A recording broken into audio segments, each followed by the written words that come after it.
Edhe këtë 6 tetor ka nisur zyrtarisht viti i ri akademik në Universitetin Fanstilianoli të Korçës. Institucioni ka përmbyllur fazën e tretë të raundit të dytë të regjistrimeve për sistemin bachelor dhe programet profesionale 2 vjeçare, ndërsa shifrat e deritanishme paraqiten disi më të larta se një vit më parë. Deri në këtë moment janë regjistruar 482 studentë të rinj, ose 15 më shumë në krahasim me të njëjtën periudhë të vitit të kaluar.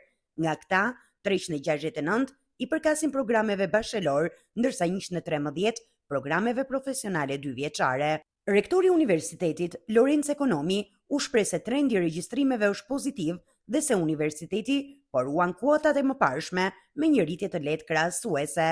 Regjistrimet për këtë vit akademik deri në datën 3 tetor, që jemi në mes të raundit të dytë të regjistrimeve, janë në kuotat e vjetshme. Pak më mirë, mund të jemi 15 studentë më shumë deri në atë datë.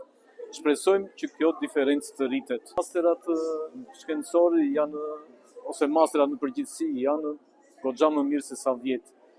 Këtë vit kemi për të parë Fakulteti i Bujqësisë në shkenca bujqësore që hapën për të parë, ka më shumë kërkesa se sa vende që kemi hapur ne. Po kështu dhe masteri për arsimin special 2 vjeçar ka më shumë kërkesa se sa vende. Po kështu dhe masteri për arsimin fillor. Gjithashtu shpërndarja e masterave përsëri dhe ajo është goxha e mirë, kanë të gjitha masterat janë drejt hapjes së tyre.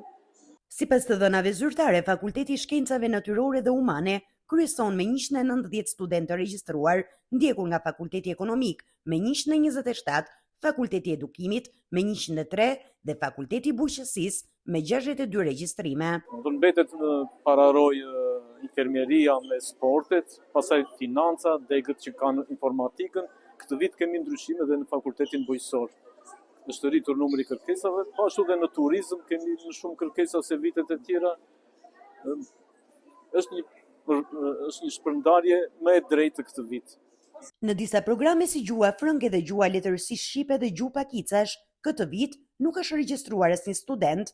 Janë 2 degë që ne ka mundësi me vendim senati normalisht të mos i aktivizojmë, që është gjuha frënge dhe gjuha e pakicave.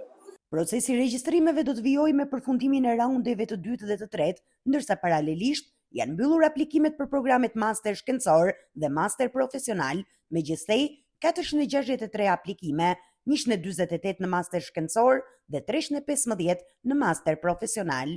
Në përfundim, drejtuesit e universitetit theksojnë se objektivi mbetet ruajtja e cilësisë në mësimdhënie dhe rritja e atraktivitetit të programeve në raport me nevojat e tregut të punës.